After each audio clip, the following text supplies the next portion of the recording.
নবম শ্রেণীর সুপ্রিয় শিক্ষার্থী, আজকে আমি তোমাদের ইংরেজি বই থেকে আরও একটি গুরুত্বপূর্ণ ভিডিও নিয়ে হাজির হয়েছে, আর তা হলো 9.4.3 a journey through explanatory text. এই চ্যাপ্টার, এই এক্সপেরিয়েন্স থেকে আমাদের লাস্ট যে অ্যাক্টিভিটি রয়েছে সেটি আজকে আমরা উত্তরসহ বিস্তারিত আলোচনা করতে যাচ্ছি। প্রথমে জেনে নিচ্ছি আমাদের জন্য নির্দেশনা কী দেয়া আছে। Now let's be an attentive listener, observer, and explain how to complete a work. To do the activity, follow the given steps. চলো মনোযোগী শ্রোতা পর্যবেক্ষক হই এবং একটি কাজকে কিভাবে করতে হয় তা ব্যাখ্যা করি। কাজটি করার জন্য নিচের ধাপগুলো অনুসরণ করি। প্রথমে যেটা করতে হবে, first listen to an audio or observe a video as many times as you need. প্রথমে একটা অডিও খুব ভালো করে শুনতে হবে অথবা একটা ভিডিও খুব ভালো করে দেখতে হবে। তোমার যতবার প্রয়োজন ততবার তোমাকে দেখতে হবে। অর্থাৎ শ্রেণীকক্ষে টিচার এটা করতে পারেন, অডিও তোমাদেরকে বারবার শোনাবে তোমাদের যতক্ষণ প্রয়োজন একটা নির্দিষ্ট টপিক্সের উপরে। Now note down the steps to plant tree. হয়তোবা ওই টপিক্সটা হচ্ছে মানে অডিও বা ভিডিওটা হচ্ছে যে কিভাবে একটা বৃক্ষরোপণ করতে হয়, সেগুলো একটা স্টেপ, এবং সেগুলো তোমাদের কিন্তু লিখে রাখতে হবে অর্থাৎ নোট ডাউন করতে হবে। Then write an explanatory text explaining how to plant a tree. তারপর কিভাবে একটা গাছ রোপণ করতে হয় সেই বিষয়ে তোমাদের ব্যাখ্যামূলক একটা টেক্সট লিখতে হবে। Don't forget to use the elements of an explanatory text. অর্থাৎ একটা এক্সপ্লানেটরি টেক্সট লেখা যতগুলো উপাদান আছে, যতগুলো বৈশিষ্ট্য আছে, সেটা ব্যবহার না করতে অবশ্যই ভুলে যাওয়া যাবে না, সেটাই এখানে বলা হচ্ছে। এরপরে আছে or use a given flow chart of the procedure to plant a tree, then explain how to plant a tree. অথবা এখানে যে ফ্লোচার্ট দেওয়া আছে তোমরা এখানে দেখতে পাচ্ছ, এই ফ্লোচার্টটা ব্যবহার করতে বলছে যে কিভাবে একটা বৃক্ষ বা গাছ রোপণ করতে হবে। তারপর তোমার এটা then explain how to plant a tree. ঠিক আছে, এরপরে দেখো later write an explanatory text following the technique of writing and explanatory text. মানে এটার কথার অর্থ হচ্ছে যে একটা ব্যাখ্যামূলক টেক্সট লেখার যতগুলো টেকনিক আছে, যতগুলো কৌশল আছে, যতগুলো নিয়ম আছে, সেগুলো অবশ্যই ফলো করতে হবে অর্থাৎ অনুসরণ করতে হবে। এবং সবশেষে সেটা হচ্ছে finally submit a copy of your text to your teacher. এবং সবশেষে তুমি যে টেক্সটটা লিখেছো এটা তোমাদের শিক্ষকের কাছে অর্থাৎ ইংলিশ শিক্ষকের কাছে সাবমিট করতে হবে। সুপ্রিয় শিক্ষার্থী, তাহলে আমরা কাল্পনিকভাবে মনে করছি যে আমরা how to plant a tree, যে একটা বৃক্ষ কীভাবে রোপণ করতে হয়, এটার উপর একটা অডিও বা আমরা ভিডিও বেশ কয়েকবার দেখেছি। দেখার পরে আমাদের আসলে একটা এক্সপ্লানেটরি টেক্সট লিখতে হবে। তবে যেহেতু একটা এক্সপ্লানেটরি টেক্সট লেখার সমস্ত নিয়মকানুন আমাদেরকে ফলো করতে হবে, সেই জন্য আমরা একটু জেনে আসি আসলে কি কি নিয়ম রয়েছে একটি এক্সপ্লানেটরি টেক্সট লেখার পিছনে। তোমাদের ইংরেজি বইয়ে প্রায় 131 পৃষ্ঠায় এই নোটটি রয়েছে। এই নোটটি মূলত এক্সপ্লানেটরি টেক্সট সম্পর্কে, তা আমরা একটু বুঝে নিচ্ছি। যেহেতু আমরা একটা অডিও বা ভিডিও দেখার পরে আমাদেরকে সেই বিষয়ের উপরে, যে বিষয়ের উপরে আমরা ভিডিও বা অডিও দেখব, সেই বিষয়ের উপরে আমাদেরকে একটা ব্যাখ্যামূলক টেক্সট লিখতে হবে। তো প্রথমে আমরা জেনে নিচ্ছি যে কি বৈশিষ্ট্য রয়েছে সেগুলো। প্রথমে দেওয়া আছে যে explanatory text generally go beyond simple descriptions, information about causes, motives and reasons are included here. অর্থাৎ সাধারণত একটা ব্যাখ্যামূলক যে অনুচ্ছেদ, এটা কিন্তু সাধারণ বর্ণনার ঊর্ধ্বে, এবং এগুলো কিন্তু উদ্দেশ্য থাকবে, কারণ থাকবে, তো সেগুলো অবশ্যই টেক্সটের মধ্যে লিপিবদ্ধ থাকবে। আর এখানে যে প্রধান যে এলিমেন্টসগুলো সেগুলো আমি শুধুমাত্র হাইলাইট করছি, তোমরা টেক্সট নোটটি ভালো করে পড়ে নেবে। এখানে আছে some elements of an explanatory text.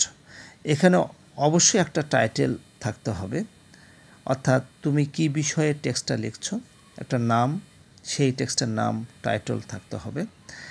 এরপরে এখানে বলা হচ্ছে যে the title of the text written in bold letter. তো টাইটেলটা অবশ্যই বড় হাতের অক্ষরে থাকতে হবে, ঠিক আছে।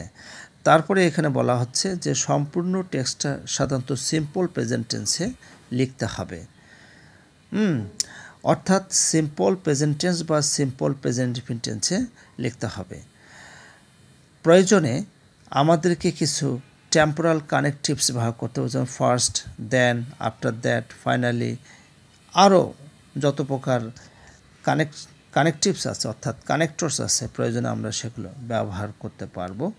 প্রয়োজনে তোমরা যে সমস্ত কানেক্টরস বা কানেক্টরস ব্যবহার করবে সেগুলোকে তোমরা ইটালিক্স করতে পারো, ঠিক আছে। অর্থাৎ ইটালীয় যে হরফ আছে বাঁকা করে একটু লিখতে হয় বা টাইপ থাকে, তো সেরকম এটা তোমরা প্রয়োজনে ইটালিক্স করতে পারো।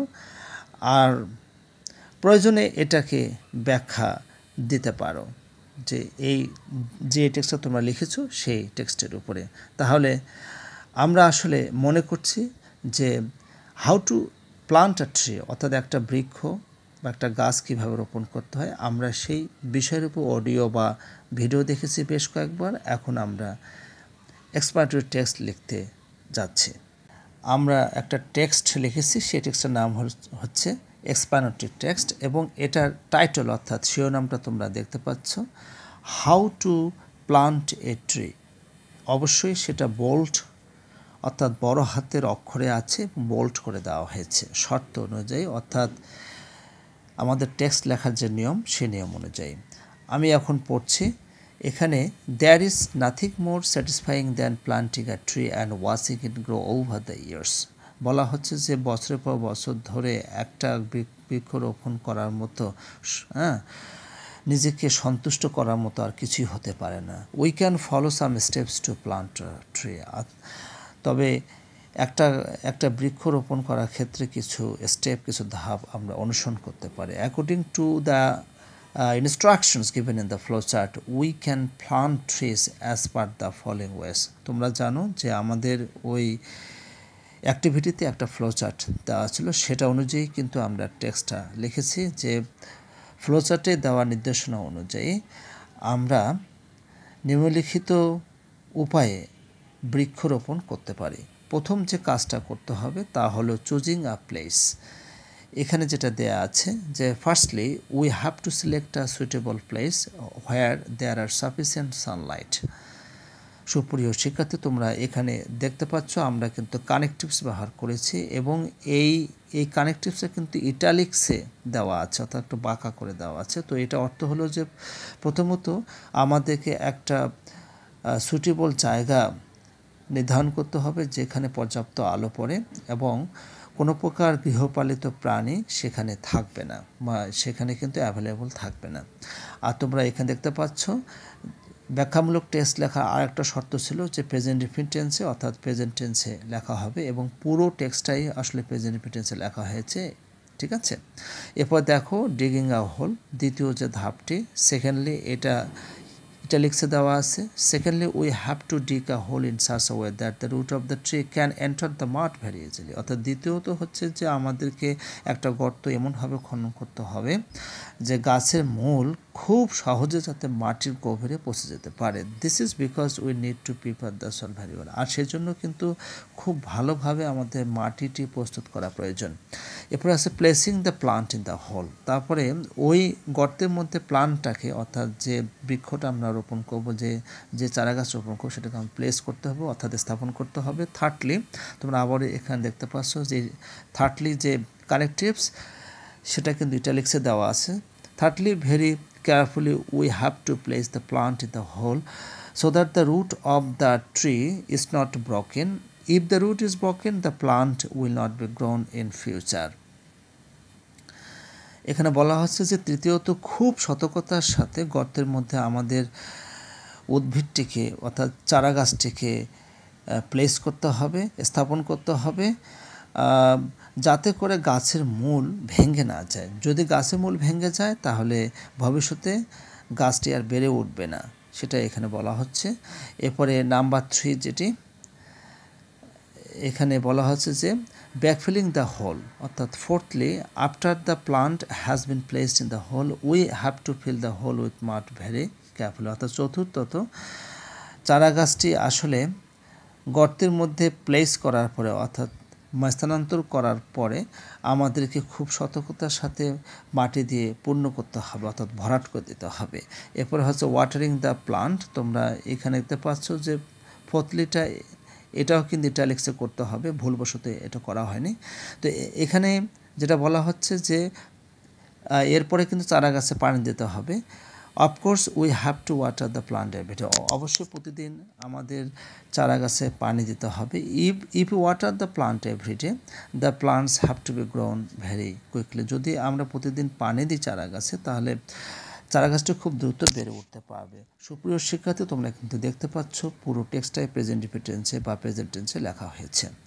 এরপরে এখানে দেখো দেয়া আছে staking the plant. Staking the plant হচ্ছে একটা চারা গাছ রোপণ করার পরে আমরা কিন্তু অনেক সময় ঢোকা দিই যাতে করে চারা গাছটি পড়ে না যায় প্রাথমিক অবস্থায়, সেটাই কিন্তু স্টেকিং বলা হয়।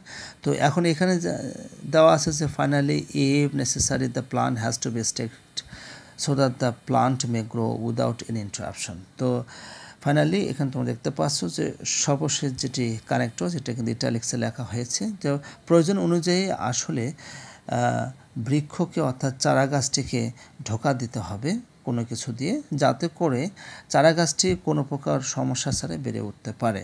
সুপ্রিয় শিক্ষার্থী, কিন্তু ওখানে আমাদের ব্যাখ্যামূলক টেস্টের লেখার পিছনে আরও কিন্তু কিছু নিয়ম ছিল, যে তোমরা যে টেক্সটটা লিখেছো সেটা আসলে লেখার কি কি কারণ আছে বা ইফেক্ট কী বা কেন এটা লেখা হয়েছে সেই সম্পর্কে এখানে বলা হয়েছে। আমি এখন তোমাদেরকে এটি পড়ে শোনাচ্ছি।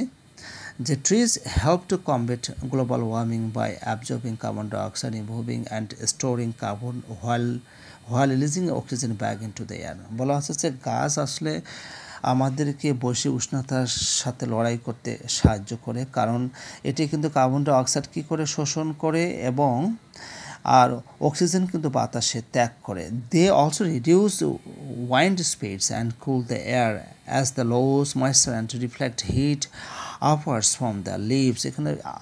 এখানে কিন্তু আরেকটু সুন্দর কথা বলা হয়েছে যে এই যে বৃক্ষগুলি আসলে বাতাসের গতিটাকে কমিয়ে ফেলে, তারপরে বাতাসটাকে কুল করে, ঠান্ডা করে, যেহেতু তাদের একটা ময়েশ্চার অর্থাৎ আর্দ্রতা করা ক্ষমতা রাখে এবং তারা কি করে reflect heat upwards from the leaves, এবং তারা কিন্তু ওই পাতা থেকে তাদের যে হিট আছে এটি কিন্তু শোষণ করে না। It's estimated that trees can reduce the temperature in a city up to 7 degree centigrade. আমার এটি হিসাব করা হয়েছে যে গাছপালা আসলে শহরের তাপমাত্রা 60 ডিগ্রি সেন্টিগ্রেড পর্যন্ত কমাতে পারে। যদি একটা শহরে যত বেশি গাছপালা থাকবে তত বেশি কিন্তু তাপমাত্রাটা কমবে। শহরের তাপমাত্রা সাধারণত বেশি হয় কারণ শহরে কিন্তু গাছপালা কম থাকে। From birds and insects to birds and squirrels, trees provide a canopy and a habitat for many species of wildlife. এখানে আরেকটা চমৎকার কথা বলা হয়েছে যে পাখি থেকে কীট পতঙ্গ বাদুড় যত কিছু আছে সবাই কিন্তু আশ্রয় গ্রহণ করে কোথায়? গাছে। গাছ যদি না থাকে তাহলে এই সমস্ত বন্য প্রাণী যে কোথায় তারা কিন্তু হ্যাবিটেট অর্থাৎ বাসস্থান পেত। But they don't just act as a home for wild life, the fruits from trees provide food for them too. এখন এখানে বলা হচ্ছে যে এই যে গাছগুলো শুধু তাদের আশ্রয়স্থান হিসেবে কিন্তু কাজ করে না, বরং তাদের জন্য খাবারও প্রদান করে। Trees help to improve air quality by intercepting and trapping dust and other pollutants from the air. গাছ আসলে আমাদের বাতাসের যে কোয়ালিটি সেটাকে আরও উন্নত করতে সাহায্য করে, ঠিক আছে, কারণ বাতাস থেকে যত দূষক থাকে সেগুলো কিন্তু পরিশুদ্ধ করে হচ্ছে বৃক্ষ অর্থাৎ গাছ। The shade of trees also provides a useful barrier to harmful ultraviolet radiation from the sun. আরেকটা হচ্ছে যে আমরা যখন গাছের ছায়ার তলে আশ্রয় নিই তখন কিন্তু সূর্য থেকে যে ক্ষতিকর আলট্রাভায়োলেট রশ্মি সেখান থেকে কিন্তু আমরা বেঁচে যাই। But it's not just our physical health that benefits our mental health does too. এখন এখানে বলা হচ্ছে যে শুধুমাত্র এই যে বৃক্ষ এটা শুধু আমাদের ফিজিক্যাল হেলথের জন্যই মঙ্গল নিয়ে আসে না, আমাদের মানসিক স্বাস্থ্যের জন্য এটা মঙ্গল নিয়ে আসে। When surrounded by trees or taking part in nature-based activities, stress and depression levels can be significantly reduced. এখানে আরেকটা চমৎকার কথা লেখা হয়েছে যে যদি আমাদের চারিপাশে অনেক গাছ থাকে, হ্যাঁ, এবং আমরা যদি প্রকৃতিভিত্তিক কর্মকাণ্ড করে থাকি, তাহলে মানুষের ভিতরে যে স্ট্রেস রয়েছে, যে টেনশন, যে দুশ্চিন্তা, ডিপ্রেশন রয়েছে, এটার মাত্রা কিন্তু তাৎপর্যপূর্ণভাবে কমে যেতে পারে। সুপ্রিয় শিক্ষার্থী, তোমরা অবশ্যই বুঝতে পেরেছো। আসলে তোমরা যে কোনো অডিও বা ভিডিও দেখে এভাবে তোমাদেরকে একটা এক্সপার্টরি টেস্ট লিখতে পারবে। আশা করি তোমরা বুঝতে পেরেছো। আজকে এ পর্যন্তই, সবাই ভালো থাকবে। ভিডিওটি ভালো লাগলে অবশ্যই লাইক, সাবস্ক্রাইব, নোটিফাই করবেন।